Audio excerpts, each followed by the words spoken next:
Okay, Assalamualaikum dan salam sejahtera.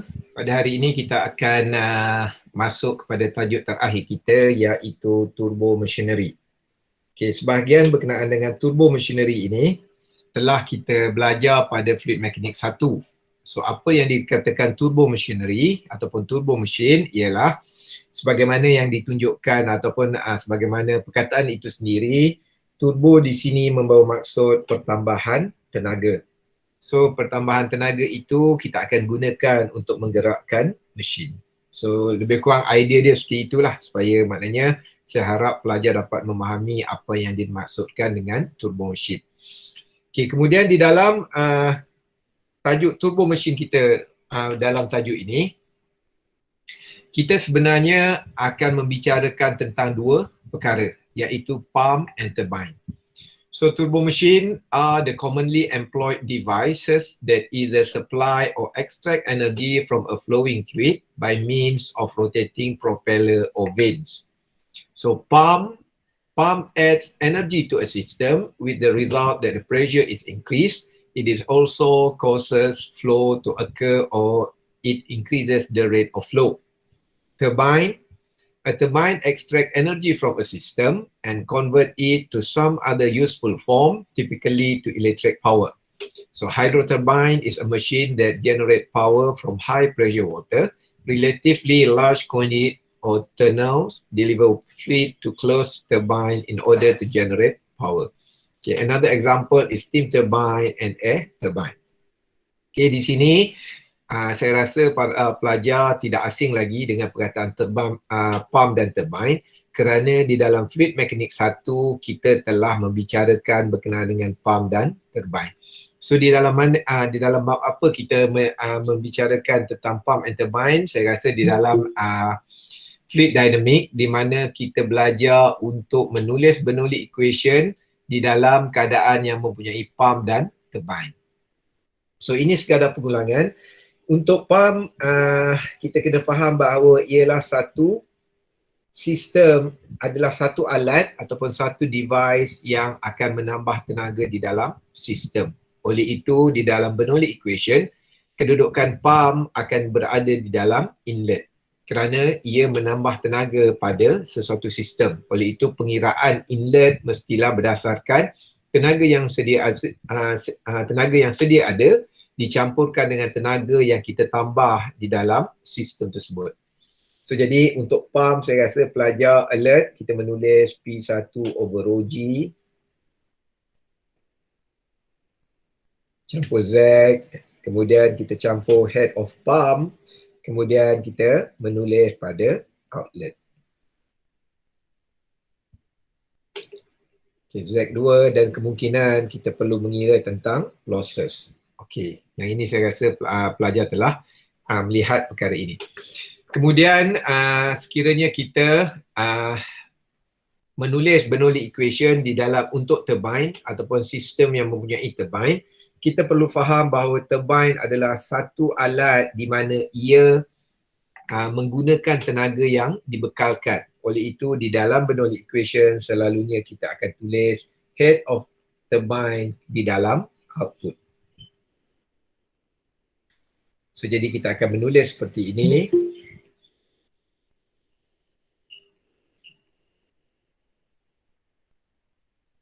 Dan kita akan tulis head of turbine dan kemudian kita akan campurkan dengan losses. Okey. Kemudian di dalam fluid mechanics 1 kita akan mengira efisiensi. So di sini saya rasa pelajar masih ingat di mana kita akan mengira kita akan mengira efisiensi atau bukan keberkesanan atau performance pump ataupun turbine tersebut. Okey. Bezanya apa yang kita belajar di dalam topik ini di dalam fluid mechanics 2, kita akan melihat apa sebenarnya yang berlaku di dalam pump dan turbine. Kerana di dalam fluid mechanics 1, okay, saya cerita ni fluid mechanics 1, kita hanya ada sebuah sistem, contohnya daripada tangki, kita ada turbine dan akhirnya turbine tersebut akan mengalirkan air. Jadi kita buat menulis Bernoulli equation. Kita tulis Bernoulli equation at point number 1. Katakan di sini adalah point number 1. Adalah sama juga dengan Bernoulli equation pada point number 2. So katakan di sini adalah point number 2. Dicampurkan dengan head of turbine dan dicampurkan dengan losses. Okay. Kemudian di dalam soalan fluid mekanik 1, kita hanya menyatakan bahawa turbine ini mempunyai efisiensi sebanyak 70% katakan. Jadi kita tidak mengambil kira apa sebenarnya yang berlaku di dalam turbine tersebut. Kita hanya mengatakan secara keseluruhan efisiensi kecekapan turbine tersebut hanya 70%. Di dalam fluid mekanik 2, kita akan melihat bagaimana pertama kita akan melihat bagaimana air yang mengalir di dalam pump dan turbine berfungsi ataupun bagaimana mekanisme yang berlaku sesebuah pump memindahkan tenaga yang ada pada pump kepada air, dan kita melihat mekanisme bagaimana tenaga yang ada pada air dipindahkan ke dalam turbine. Yang itu kita akan lihat di dalam tajuk ini.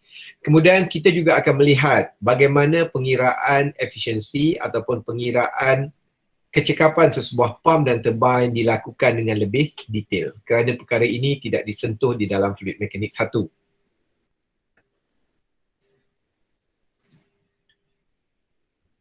Sebelum itu saya ingin menerangkan beberapa maklumat utama yang seharusnya pelajar tahu sebelum kita pergi kepada pengiraan. Saya harap pelajar dapat memahami perkara ini dan juga self-study berkenaan dengan perkara ini. Pertama sekali, kita harus faham berkenaan dengan pump classification. Pump classification, bagaimana maksudnya kita cuba untuk mengklasifikasikan jenis-jenis pump yang ada di dalam aplikasi mekanikal atau keseluruhan ataupun pump yang ada di dalam dunia ini. Secara mudah kita boleh bahagikan pump kepada dua jenis. Pertama ialah pump yang kita kata rotodynamic ataupun dynamic pump, dan satu lagi dinamakan sebagai positive displacement. So apa yang dinamakan dynamic dan positive displacement? Dynamic membawa maksud pump perlu berpusing ataupun pump menggunakan idea tenaga kinetik. Maksudnya ada tenaga kinetik dan daripada tenaga kinetik itulah tenaga dipindahkan ataupun tenaga dipindahkan dan menjadi tenaga kinetik. So maksudnya ada berkaitan dengan pergerakan, ada berkaitan dengan velocity. So dynamic, idenya adalah berkenaan dengan keywordnya adalah tenaga kinetik. Kemudian satu lagi jenis pump dipanggil positive displacement. So displacement di sini membawa maksud sesaran ataupun pump dipindahkan ataupun selalunya pump dipindahkan dengan menggunakan idea isi padu. So dynamic di sini contohnya adalah pump yang selalu digunakan di dalam kolam ikan ataupun pump yang selalu digunakan di dalam akuarium. Maksudnya kalau kita buka pump tersebut, kita dapati bahawa ada bilah yang berpusing dengan certain speed, dan pusingan itulah sebenarnya ataupun secara ringkasnya tenaga kinetik daripada blade akan dipindahkan ke dalam air dan air akan bergerak dengan lebih laju. Maksudnya ada elemen kinetic energy. Tetapi untuk pump positive displacement, kita tidak menggunakan idea tenaga kinetik. Maksudnya tidak perlu sesuatu bilah atau sesuatu parts, sesuatu bahagian di dalam positive displacement pump itu untuk bergerak dengan had laju yang tinggi. Kerana kita tidak melibatkan atau kita tidak perlu tenaga kinetik yang ada pada alat tersebut. Bagaimana cara ia memindahkan cecair? Ia memindahkan cecair dengan menggunakan idea isi padu. So apa contoh yang paling mudah positive displacement pump? Ialah picagari. Saya rasa pelajar faham, boleh imagine bagaimana picagari berfungsi. So maknanya pecah gadi seolah-olah kita menyedot air kemudian kita pumpkan ke tempat lain. Ataupun pump basikal. So maknanya pump basikal mula kita tarik, maknanya kita sedut udara daripada luar dan kita pump angin ke dalam tayar basikal kita. So maknanya tenaga ataupun sesuatu benda dipindahkan bukan dengan memberi tenaga kinetik tetapi dipindahkan dengan cara menolak isi padu yang kita sedut kepada ke tempat lain. So maksudnya idea dia kita pindahkan isi padu. Okey, walau bagaimanapun di dalam silibus kita, kita tidak fokus kepada positive displacement pump. Kerana apa? Kerana kita dapati bahawa ia jarang digunakan di dalam aplikasi dan tajuk positive displacement pump saya akan terangkan dengan lebih detail di dalam option subjek yang pelajar boleh ambil pada tahun 4, iaitu hydraulic machine and system pipe. So maknanya dalam suatu tahun 4 pelajar ada option subjek, secara ringkasnya option subjek tersebut dinamakan system pipe. So di dalam system pipe kita akan belajar lebih berkenaan dengan positive displacement pump. Okay. Jadi kita fokus kepada pump di sini, kita fokus kepada rotodynamic, maksudnya pump yang melibatkan pergerakan, dan kita fokus kepada centrifugal. Kerana apa kita fokus kepada centrifugal? Kerana pump, centrifugal pump adalah pump yang paling banyak digunakan di dalam aplikasi. Walau bagaimanapun centrifugal pump kita kata ada kelemahan menyebabkan kita perlu untuk memilih pump yang lain. Contohnya yang paling mudah sekali di dalam silibus kita, maknanya pada takat ini yang kita boleh fikirkan seperti yang saya beri contoh tadi, kalau kita nak pump basikal, selalunya orang tidak akan sediakan centrifugal pump untuk kita pump tayar basikal kerana ia memadai untuk dibuat ataupun menggunakan pump dengan idea positive displacement. Tetapi untuk pump tayar kereta, kita tak gunakan pump positive displacement kerana tekanan yang perlu dibekalkan ke dalam tayar kereta adalah tinggi. Oleh itu, pump perlu dijana menggunakan cara yang lain. Itu adalah secara keseluruhan, secara ringkas bagaimana pump diklasifikasikan untuk tajuk silibus kita. So saya harap pelajar dapat mencari sendiri ataupun self-study berkenaan dengan pump classification. Boleh cari berkenaan dengan centrifugal pump, boleh mencari berkenaan dengan positive displacement. Kemudian dynamic pump. So maksudnya idea dia ialah kita transfer the kinetic energy from blades to fluid. So centrifugal pump contohnya adalah seperti gambar rajah ini. Kenapa kita namakan centrifugal pump? Kerana ia menggunakan idea centrifuge ataupun kita dengan cara mudah kita menggunakan daya emparan.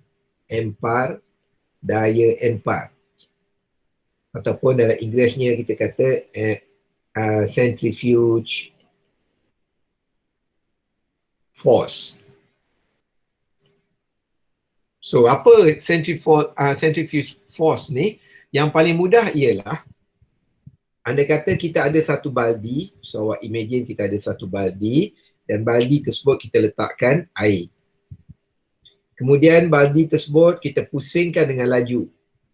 So awak boleh imagine baldi tersebut kita pusingkan dengan laju, sebenarnya kita pusingkan di sini dan air di dalamnya kita akan dapati pun akan turut berpusing. Tetapi kalau kita lihat secara detail, air yang berpusing di dalam baldi tersebut asalnya adalah duduk macam ini. Maknanya dia berada pada aras yang sama. Tetapi setelah kita pusingkan dengan certain velocity, kita dapati bahawa kedudukan air itu akan menjadi seperti ini. So kenapa air mengalir ke tepi?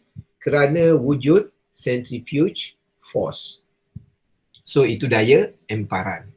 Okay, so saya harap pelajar dapat imagine apa yang dikatakan centrifugal pump kerana ia menggunakan idea centrifuge force. So daripada mana datangnya centrifuge force ini? Ia datang daripada blade. Okay, yang ini kita di sini dia datang daripada blade yang ada di dalam mekanisme sesebuah centrifugal pump.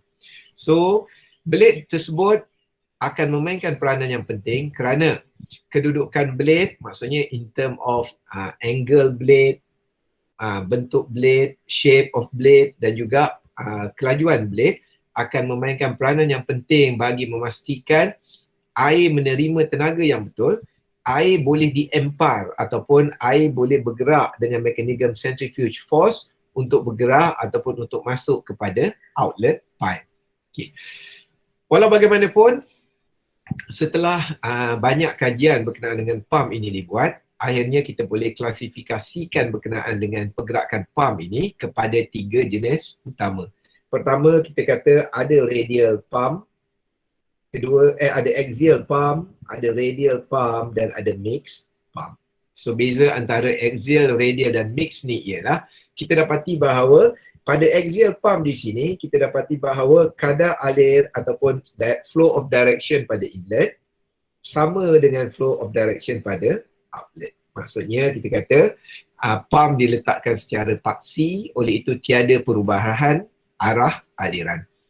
Okay. Dan di dalam keadaan radial pula membawa maksud kita kata ada pertukaran arah aliran dan selalunya kita kata pertukaran arah aliran tersebut adalah perpendicular ataupun 90 darjah. Maksudnya air akan masuk secara horizontal di sini, tetapi setelah melalui blade kita dapati bahawa air akan bergerak ke atas.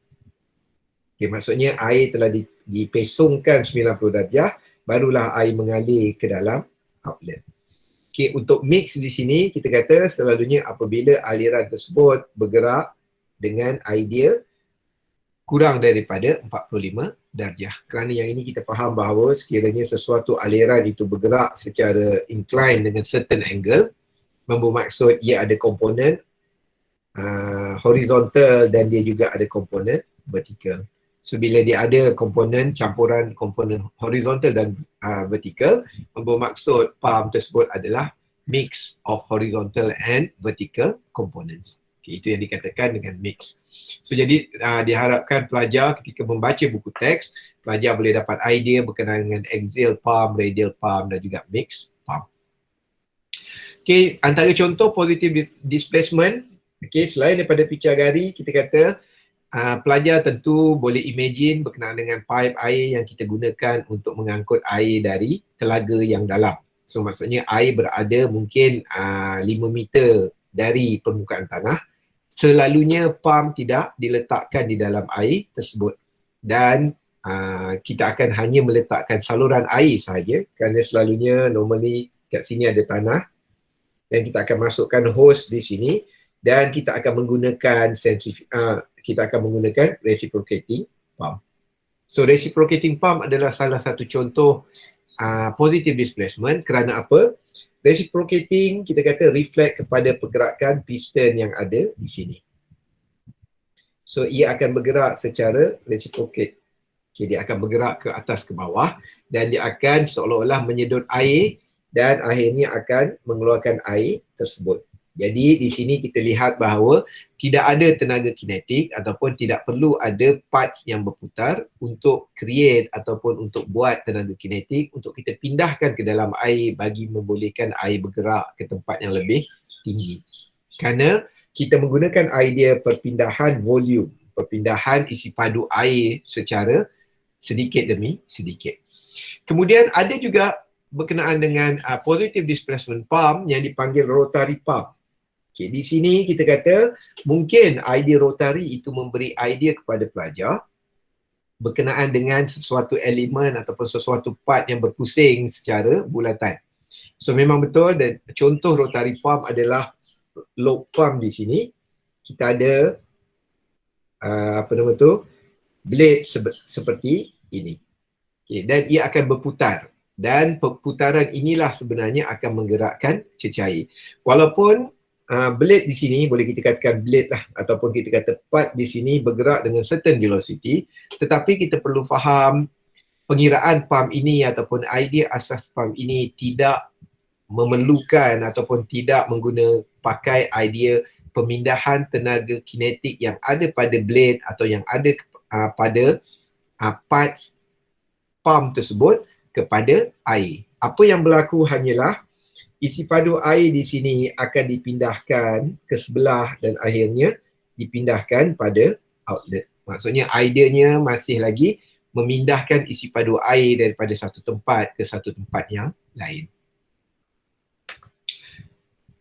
Saya harap dengan perkara ini pelajar dapat imagine berkenaan dengan bagaimana untuk kita mengklasifikasikan sebuah pump sama ada dia adalah rotodynamic ataupun positive displacement.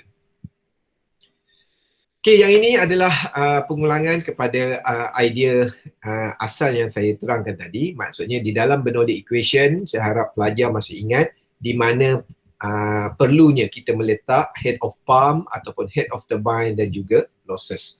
Okey, di dalam untuk head of pump kita akan letak pada inlet, untuk head of turbine kita akan letak pada outlet, dan kita jangan lupa kita mesti mengira nilai losses. So losses di sini pelajar saya harap masih lagi ingat kita ada major loss, kita ada minor loss. So major loss kita mengira kadang-kala dengan menggunakan Moody chart.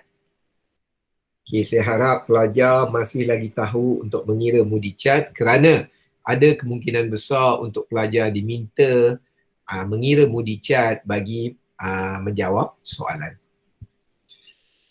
Okay, the pump will increase the amount of energy in the system. This will allow the fluid to flow higher or flow at higher speed. It can be said that this excess energy is converted to potential energy or kinetic energy at the outlet. Ini adalah sebahagian daripada idea berkenaan dengan centrifugal pump.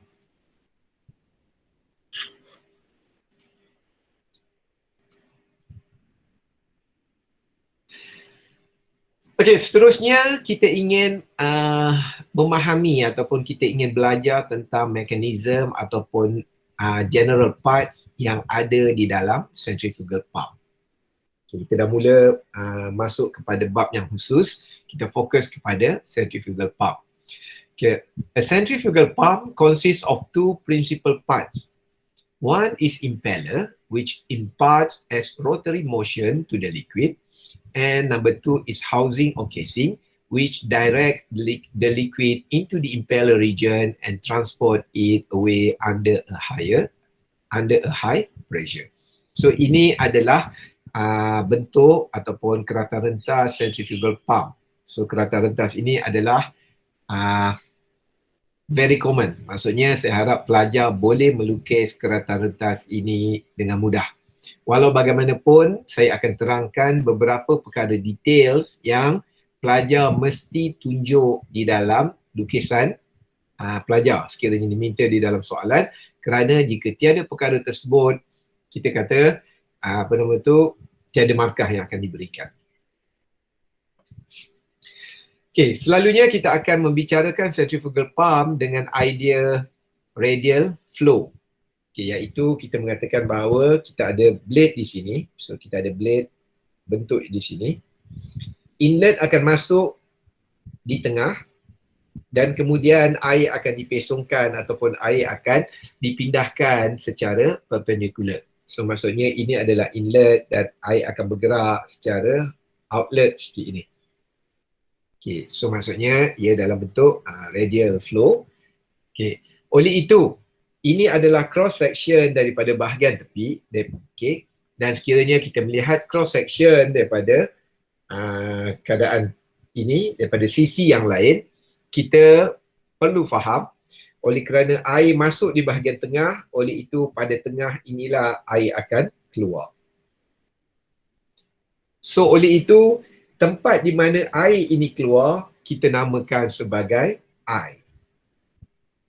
So maksudnya sekiranya pelajar diminta untuk explain bagaimana centrifugal pump berfungsi, pelajar wajib untuk melukis gambar rajah ini dan beberapa terms utama wajib ditulis di dalam diagram tersebut. Okay, yang pertama yang wajib ditulis adalah I. So kemudian kita kata oleh kerana air akan masuk secara menegak seperti ini, okay, kemudian air akan bergerak ke atas sebagai outlet. Oleh itu, kita boleh gambarkan pergerakan air tersebut sebenarnya sebagai source. Okay, kita telah belajar berkenaan perkara source atau sink di dalam ideal flow. So maksudnya secara teoretikal, pergerakan air di dalam centrifugal pump boleh kita anggap ia sama dengan ideal source. Maksudnya, ia bermula pada satu titik di tengah dan kita kata air akan bergerak pada arah jejari ke semua arah dengan sekata. Okay, so boleh faham So yang itu saya harap pelajar dapat imagine yang first step. Kemudian apa yang pelajar kena faham ialah part kedua yang penting di dalam centrifugal pump ialah kehadiran blade. So maknanya kat sini kita ada impeller. So kadang-kadang pelajar mungkin akan tertanya-tanya, adakah kita nak menggunakan perkataan blade atau kita nak menggunakan perkataan impeller. Yang paling mudah untuk membezakan perkara ini ialah jika kita fokus kepada satu bilah sahaja ataupun satu blade sahaja. So kita boleh panggil perkara ini blade. Tetapi sekiranya kita membicarakan atau kita fokus kepada a set of blade, maknanya keseluruhan blade yang ada di dalam sistem ini, selalunya kita nyatakan sebagai impeller. Kerana apa? Kerana bentuk ini sebenarnya, kebanyakan centrifugal pump, ia dibina dalam keadaan one part. So maksudnya kalau kita ada blade di sini, so ia bukanlah satu blade yang berasingan. So maksudnya dia akan ada, katakan kita ada satu case. So katakan kita ada satu blade di sini, dan kita ada satu blade di sini. Kita kata selalunya ia bukanlah kita boleh cabut satu-satu. Selalunya ia akan terletak di atas satu, yang ini macam gitu. So yang ini pun ke sana sebenarnya. Sebenarnya blade ini akan terletak di dalam satu plate bulatan seperti ini. Dia melekat sebenarnya. Boleh imagine dia melekat. Jadi satu set ini dinamakan impeller. Dia sikit ini.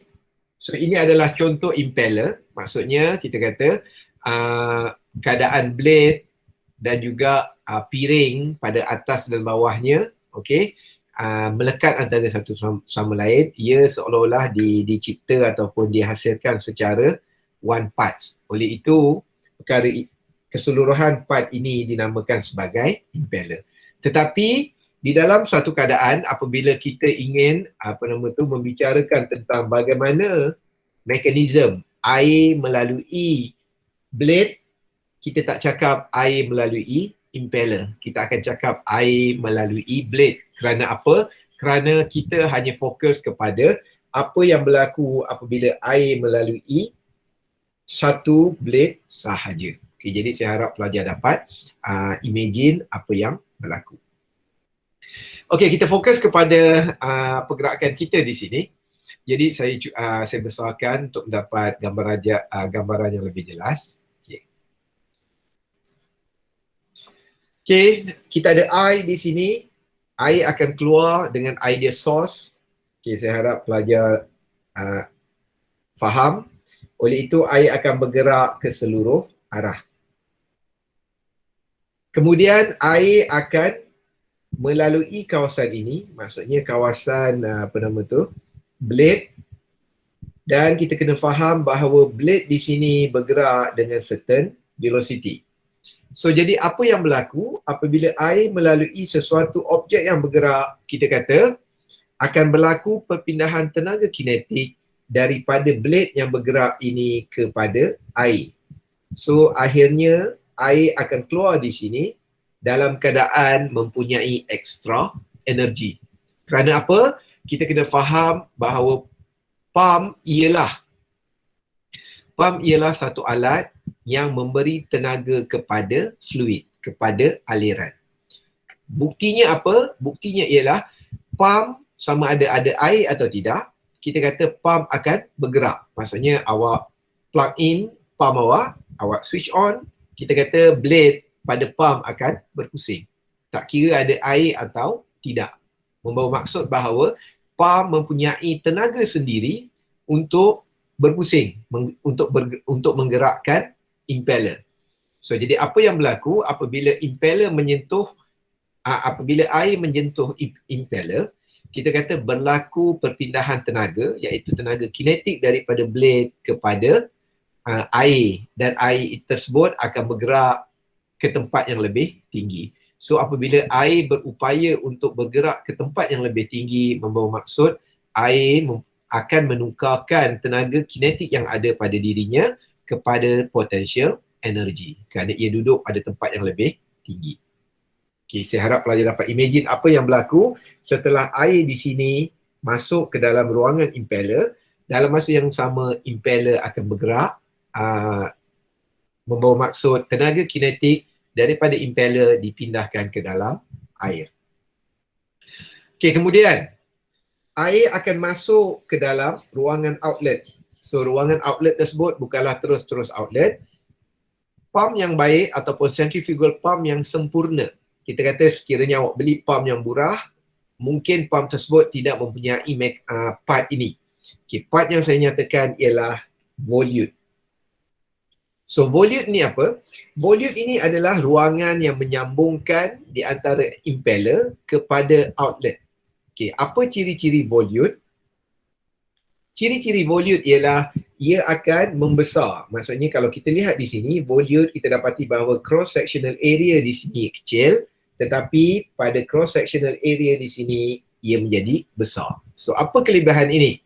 So kelebihan ini ialah apabila bendali masuk ke dalam volute di peringkat awal di sini, kita dapati bahawa air tersebut mempunyai satu tenaga, dan sekiranya cross-sectional area di sini kecil, membawa maksud had laju di sini adalah tinggi. Oleh itu velocity di sini akan tinggi.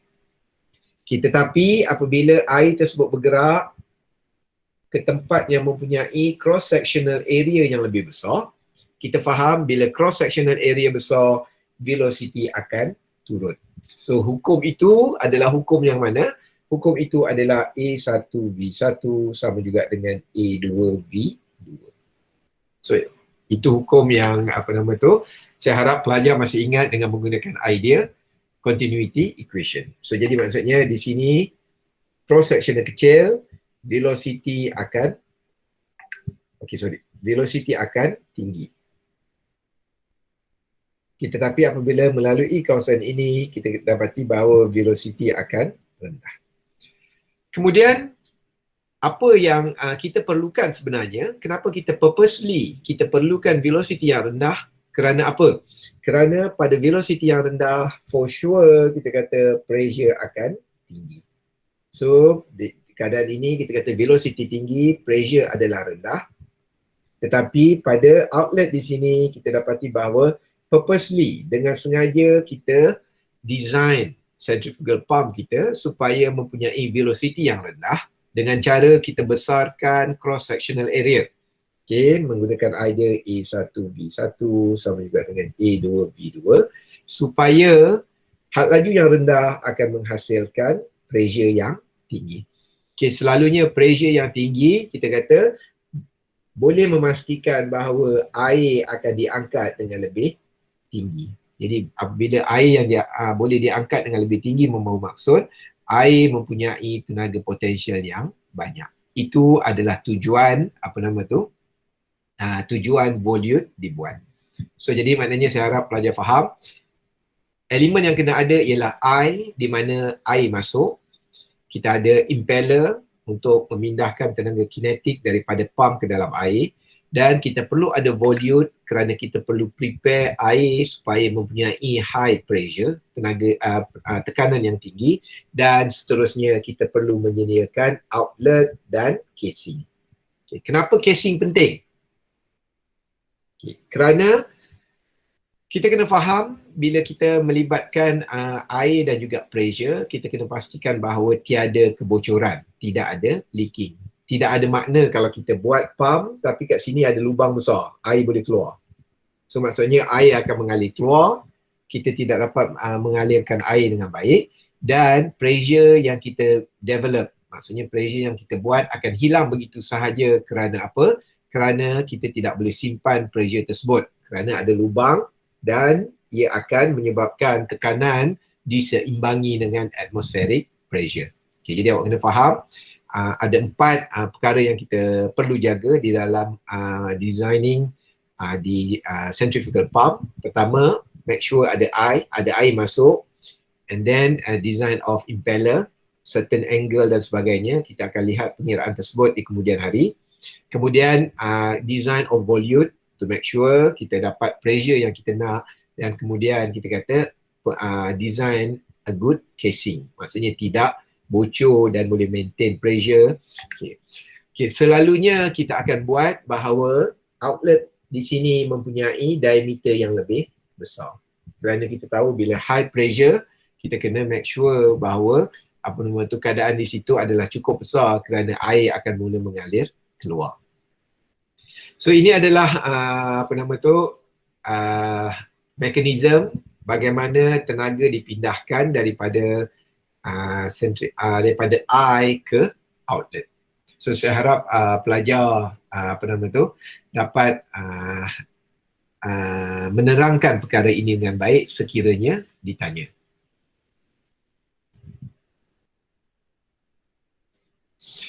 So the impeller is mounted on a shaft and is often driven by an electric motor. The casing includes the suction and discharge nozzle and houses the impeller assembly. The portion of the casing surrounded the impeller is termed the volute. Liquid enters through the suction nozzle to the impeller eye and travel along the shroud, developing a rotary motion due to the impeller vanes. So it leaves the volute casing peripherally at a higher pressure through the discharging nozzle. Some single suction impeller are open with the front shroud removed. Double suction impeller have liquid entering from both sides.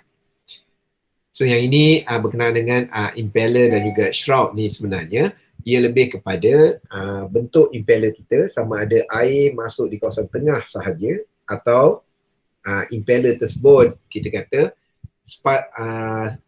separuh terbuka. So yang ini yang dimaksudkan dengan shroud. Maksudnya kalau kita lihat kat sini, kita kata ada 2 dinding. So kat sini ada dinding di bahagian atas dan ada dinding di sebahagian bawah. Ada setengah impeller, kita kata dinding front shroud ni tidak ada. Dia hanya ada, kita ada satu piring seperti itu, dan di atas piring ini kita kata ada blade. Memadai bentuk begini sahaja. Okay, boleh? So maknanya itu yang dipanggil shroud, back shroud, front shroud dan sebagainya. So ini bergantung kepada jenis pump yang didesign atau sebagainya. Tetapi yang paling penting sebenarnya bukanlah shroud, tetapi yang paling penting adalah angle ataupun bentuk blade di sini. Kerana bentuk blade ini sebenarnya akan memberi sama ada tenaga kinetik daripada blade boleh dipindahkan maksimum atau tidak kepada bendali. So kita akan lihat berkenaan dengan blade angle atau sebagainya di dalam pengiraan pump.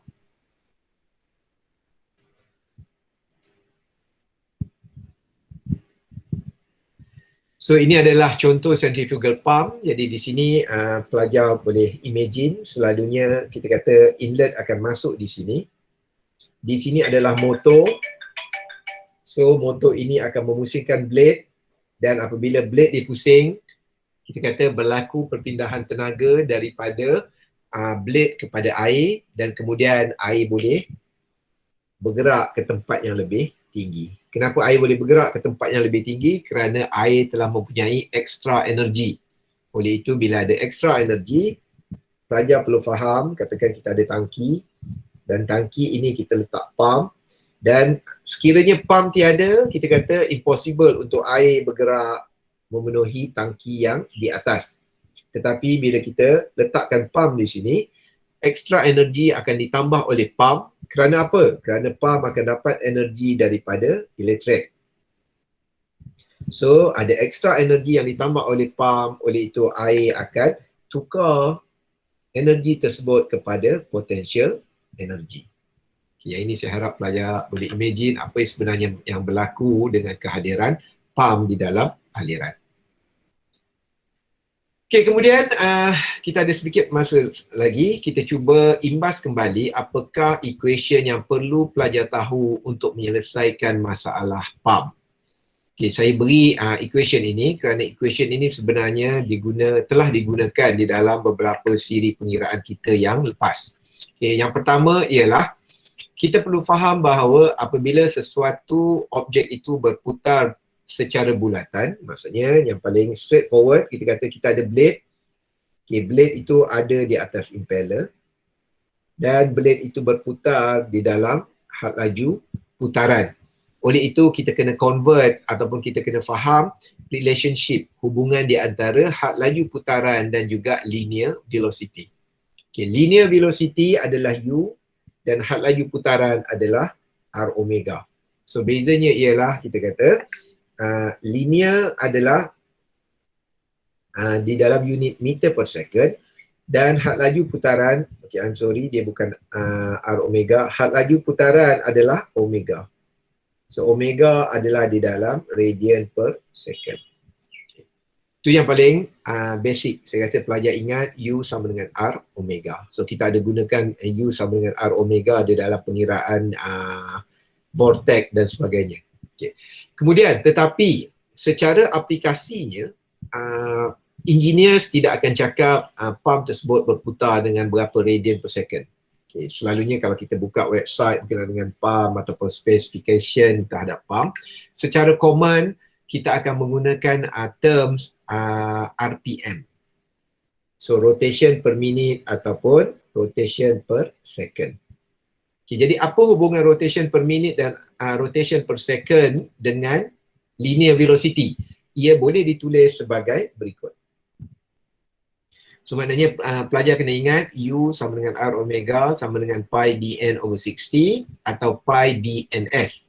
Okay, pi dn over 60, kenapa kita bahagi 60? Kerana nilai n di sini adalah di dalam unit RPM.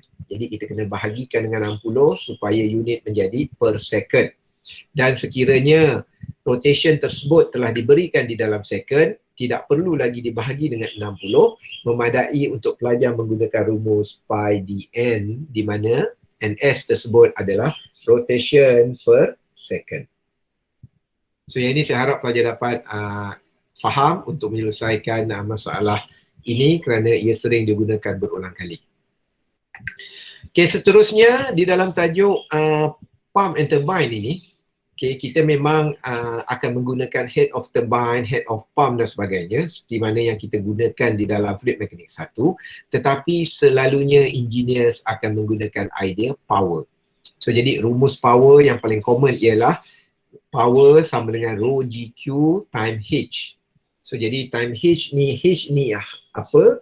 So H ini adalah head of pump atau head of turbine. Depend kepada permasalahan yang kita ingin selesaikan. So kalau kita ingin mengira power of turbine, so jadi kita darablah rho GQ didarabkan dengan head of turbine. Dan kalau kita ingin mengira power of pump, so kita kiralah sebagai rho GQ head of pump. So saya harap pelajar dapat faham penggunaan rumus ini. Kemudian kita ada work. Work adalah torque yang didarabkan dengan angular velocity. So kita boleh menulis sebagai T darabkan dengan omega, atau kita boleh mengira work sebagai force didarabkan dengan distance. Kerana ada kala di dalam soalan pump and turbine, pelajar diminta untuk mengira apakah work yang telah dihasilkan oleh sesuatu pump atau turbine.